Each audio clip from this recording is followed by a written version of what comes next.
This is definitely an attack. It will affect your child rearing. It will affect your education system.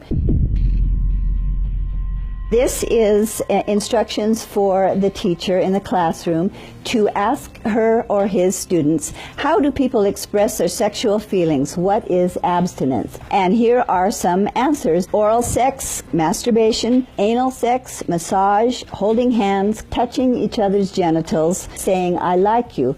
And what they're doing is equating all these things. Saying, I like you is equal to anal sex. It is pornography. Men, especially on the House floor, did not want to look at. We couldn't show this on the television news, but yet we want our 4th grade children to be looking at this book. In the name of sexuality education, children are seeing obscene materials that have been ruled by Congress and by the Supreme Court impossible to show to children.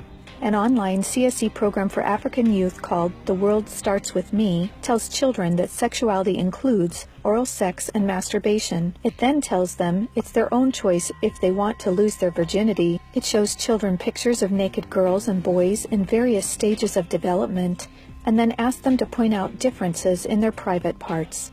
Parents likely will never know, as it is all done online away from home. They have elementary students as young as 9 years old. Then they teach them how to wear a condom. And they have this plastic genitalia, and they even have young girls. They're teaching them how to put a condom on a male genitalia and boys how to put a condom on a woman's genitalia without the knowledge and consent of the parents. They're giving them handouts, negotiating sexual encounters with other students. For example, there are statements like this: can I take your shirt off? It makes me hot when you touch me here. Is it okay if I take my pants off? Where we in Latin America, we still have a lot of poverty. We have communities that don't have fresh water, that don't have electricity. Focus is completely shifted from basic needs. They get comprehensive sexual education without the consent of parents, taking and deconstructing also the family.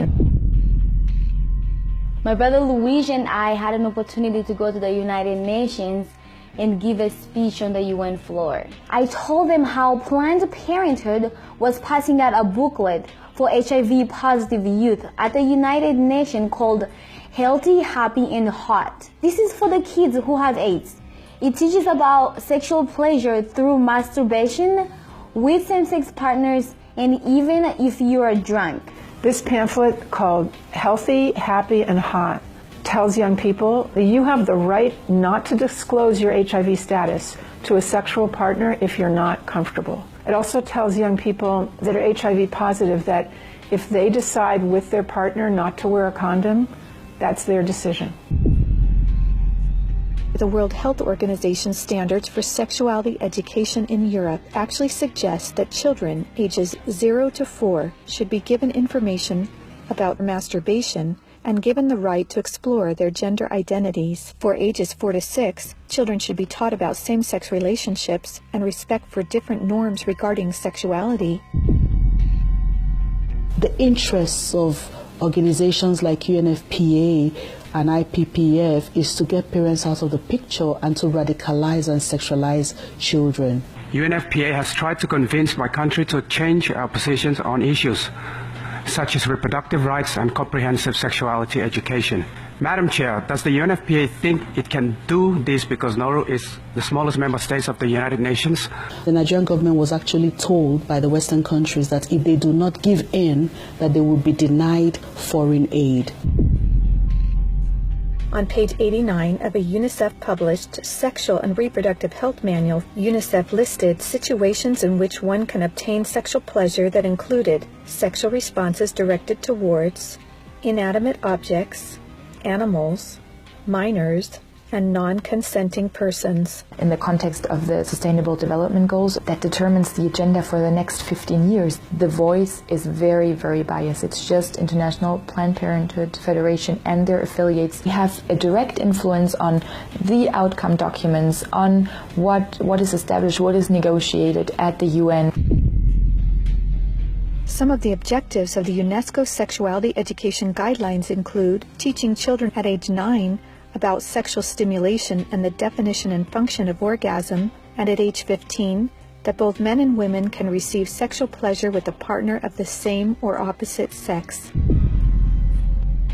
The It's All One curriculum, also promoted by International Planned Parenthood, reveals the multiple manipulative tactics used to indoctrinate and sexualize children through CSE.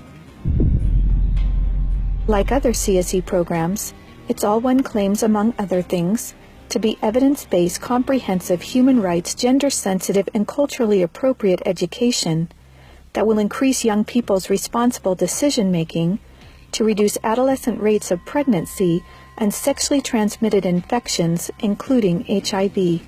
It's All One, however, like most CSE programs, is really just cleverly disguised abortion rights, sexual pleasure education, masquerading as human rights, gender, and sexual and reproductive health education.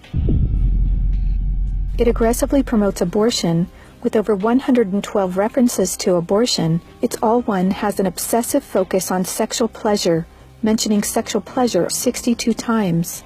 It promotes multiple sex acts and instructs children on how to stimulate themselves or their partner to orgasm. To explore their readiness, children fill out a worksheet that infers children are ready to have sex when you are feeling sexually attracted to the other person, and when you're feeling comfortable about telling the other person what feels good sexually. It teaches that human rights encompass sexual rights, including alleged rights to all persons to sexual expression and the right to seek sexual pleasure. Hooking children on sex is a multi-billion-dollar business for Planned Parenthood and other similar organizations. This is because children, or prospects, once sexualized, become Planned Parenthood customers, dependent upon their services. Comprehensive sexuality education programs are disguised under many names. They may be called comprehensive sex or sexual education, education on human sexuality, reproductive health education, information on sexual and reproductive health, family life education, teen pregnancy prevention, rape prevention, anti-bullying programs, HIV/AIDS prevention, and sometimes even abstinence or abstinence plus education. CSE programs usually falsely claim to be age-appropriate, evidence-based, healthy sexuality education that will prevent teen pregnancy, sexual abuse, STDs, and HIV. One of the handouts that concerns me the most is called the Genderbread Person. They teach that gender is a spectrum, that you can choose to be whatever you want. You could be all female one day and the next day feel like you're neither female or male. Frankly, it's confusing. It's mental molestation. We're confusing these kids as to what they are. From a medical perspective, when sexual freedom is the priority, then sexual health is going to suffer. There are laws in Oregon where children as young as 15 can get taxpayer-funded sex changes without parental consent. You can't have an aspirin at school without parental consent. However, a student could make these life-altering, permanent decisions without their parental knowledge or consent. Sexual rights, sexual education movements began with Dr. Alfred C. Kinsey. Kinsey actually had pedophiles measure with a stopwatch how many children could achieve what he called orgasms within a 24-hour period. Today, comprehensive sexuality education is based on this philosophy that children are sexual from birth, created by Kinsey. Say no to CSE! Say no to CSE! We've got to stop it. We've got to use everything at our disposal. We have to stand together to stop this attack against our children. And they have all this funding and this organization, but we know that if we stand together, we can do something for the family, for the children. We stopped the Kinsey sexuality education program in Croatia. It is time for parents to say, no, my family is mine. My wife is mine. I am hers. Our children are ours. Band together and find ways to stop it from entering your country. Men have to rise up, defend their family. On matters sexual, the fathers have got to stand up.